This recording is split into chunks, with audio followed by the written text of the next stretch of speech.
Senador Lazier, que preside esta sessão nesta tarde de terça-feira, meus companheiros senadores, minhas senhoras e meus senhores, nós estamos vivendo esse momento agora da vida nacional, onde o presidente teve a coragem de apresentar o projeto da reforma da Previdência. Um momento difícil em que vive o nosso país, sensível, precisa de haver um equilíbrio nas contas públicas, a economia tem que se fortalecer, a perspectiva para novos investimentos no país se faz hoje necessária para que nós possamos avançar, para que o espelho retrovisor que há poucos anos, ainda na poeira do tempo, acompanhou o desmonte desse país nos últimos 16 anos, não possa, na verdade, interferir no avanço dessas reformas que são fundamentais para a vida desse país.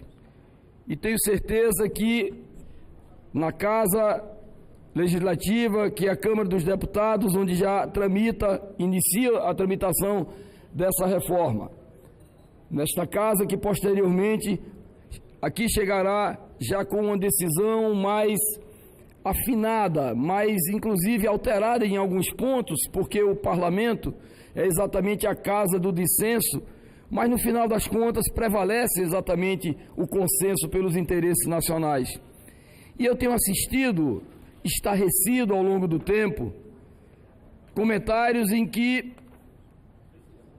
procuram diminuir a imagem do presidente da República, Jair Bolsonaro, que procuram, às vezes, confundir a opinião pública sobre a postura patriótica, sobre a autoridade governamental, sobre o compromisso com essa nação que o presidente Jair Bolsonaro vem tendo e demonstrando de uma forma clara, transparente, como uma janela sem vidros. E aí incomoda alguns segmentos da sociedade, principalmente aqueles mais radicais que estavam atrelados, senhor presidente, ao processo de governança anterior. E eu gostaria, até por uma questão de justiça, elencar aqui alguns pontos, rapidamente, para que houvesse a consciência crítica, mas acima de tudo a humildade do reconhecimento de que o governo que há menos de 2 meses assumiu as rédeas desse país já está tomando. Portanto, meus colegas senadores, brasileiros e brasileiras de todos os rincões dessa pátria amada, escutem, analisem, discordem até se for o caso, mas vejam só o que em tão pouco tempo esse governo está fazendo. Veja bem, realmente o presidente Jair Bolsonaro tem trazido para a discussão e tem começado a implementar nesse país uma pancada de ideias que já começam a apresentar resultados. E vamos a elas, algumas apenas. O Exército está gerenciando obras públicas com o uso de mão de obra dos presídios. Isso aí dando trabalho àqueles que vivem ali confinados e, na verdade, já dizia aquele velho adágio popular, cabeça desocupada é morada do diabo, e ali eles estão sendo envolvidos para prestar serviço à União. O Banco Central, afinado com o Ministério da Fazenda, mas independente, para atuar sem influência política, muitas vezes nefasta. Escola sem partido, o governo está implantando. Escola sem ideologia de gênero, o governo está implantando, contra, inclusive, aqueles que, na verdade, procuram apenas o caos. Educação, cultura e esporte no Ministério, trabalhando interligados e de forma complementar, comandadas por um general especialista em colégios militares. E aí eu tenho a honra de dizer que no passado também fui um aluno de colégio militar, o Colégio Militar do Recife, onde frequentei nos 4 anos da minha juventude. Somente técnicos nos ministérios, seja civil ou militar. Portanto, o Ministério da Saúde, por exemplo, além de formado, deve ser especialista na área e assim sucessivamente.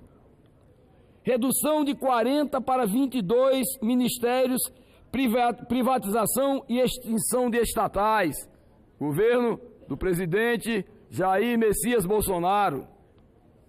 Mais Brasil, menos Brasília. Novo pacto federativo onde o dinheiro fique nos municípios e estados e não na União, que atuará como gestora e não executora de programas. Isso que era reclamado há décadas, minha gente. O presidente Jair Bolsonaro, com a sua equipe econômica, está tendo essa consciência de discutir o pacto federativo. Incomoda aqueles que olham apenas pelo retrovisor no passado, dos benefícios que realmente tinham acesso. Imposto único, o IVA, ou pelo menos redução de impostos para todos os setores produtivos, buscando a curva de Laffer, que vai exatamente ajudar a nossa economia. Redução da maioridade penal com possibilidade de emancipação do criminoso em casos hediondos ou de resistência. Fim da audiência de custódia. Revisão de tratados econômicos tais como o Mercosul em busca de mais relações bilaterais. Fim do toma lá da cá. Acordos políticos serão feitos à luz do dia, de uma forma republicana. Transparência na política com exigência de capacitação e adequação ao cargo na indicação e nas negociações dos partidos.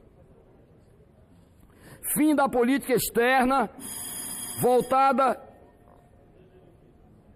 para fora e antes permissiva.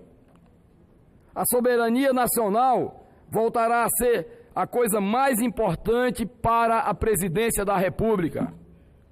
Criação do programa Minha Primeira Empresa, aos moldes do meu primeiro emprego, terá foco em incentivar novos empreendedores.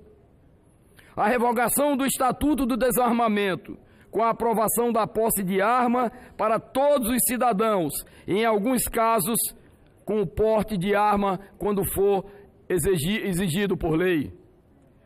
Todos terão direito à legítima defesa de si, dos seus e de terceiros, além de poder defender a sua propriedade sem ser responsabilizado pelos acontecimentos decorridos da invasão à sua propriedade, ou seja, poderemos sim nos defender sem represálias.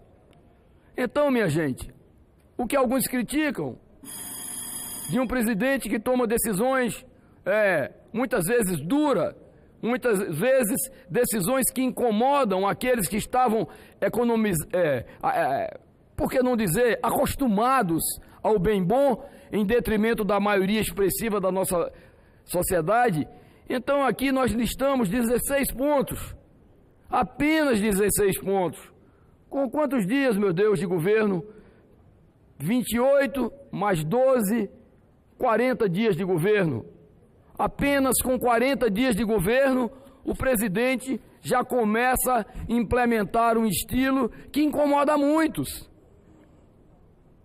mas que é benéfico para o país. Inclusive em relação à Previdência, a reforma da Previdência, que alguns vêm aqui e parece que o mundo está acabando, o presidente foi de uma simplicidade e de uma humildade franciscana, quando ele disse, olha, mandei a PEC para o Congresso, mas os senhores senadores é quem vão decidir a melhor forma.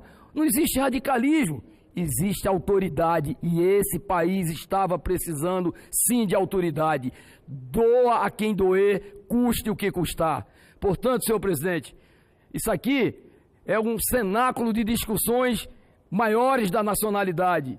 Claro que a divergência é salutar, claro que a divergência muitas vezes, aliás, na maioria das vezes, enriquece as discussões, mas não pode aqui realmente haver radicalismo, porque o país precisa da racionalidade, do compromisso e, acima de tudo, da responsabilidade de cada um de nós. E esta Câmara Alta, ela tem, obviamente, esse objetivo. Vossa Excelência, que é um parlamentar experiente, talhado, preparado, sabe muito bem, e nas suas posições assumidas aqui nesse plenário, a gente muitas vezes assiste, ouve as suas palavras como uma aula, pelo seu equilíbrio, acima de tudo, pela sua competência e o seu patriotismo. Portanto, presidente Lezia, eu gostaria de dizer que essa manifestação nossa, ela já vinha sendo gestada há alguns dias, mas hoje ela se fortaleceu exatamente quando a gente vê nos caminhos sinuosos aí de muitos segmentos da imprensa, de muitos elementos da esquerda ou de partidos de oposição que no passado ajudaram a fundar esse país,